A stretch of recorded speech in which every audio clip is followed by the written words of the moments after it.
kimdə 3 xüsusiyyət olarsa, axirət günündə də Allah onun hesabın yüngül edəcək. Ya Resulallah, hansıdır? Birinci buyurur, pislik edənə yaxşılıq et. İmam Əli buyurur ki,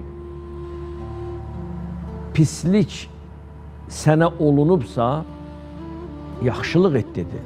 Hətta dostlardan biri 3 dəfə təkrar eləyəndə, filan kəs mənə pislik etdi, ey möminlərin ağası. İmam buyurdu, yaxşılıq et. İkinci dəfə dedi, yaxşılıq et. Üçüncü dəfə buyuranda imam buyurdu ki, o pisliyindən əl çəkmir. Sən yaxşılığından niyə əl çəkməlisən dedi. Pisliyin müqabilində yaxşılıq etmək. İkincisi, sil-i rəhm, qohumluq bağlarını, ünsiyyətlərini quran insanların axirətdə də əzabı yüngül olacaq və ən nəhayət, üçüncüsü, sənə qarşı zülm edən, çobudluq edən, əzab verən, sənin ruhu istismar eləyən insanı bağışlamaq.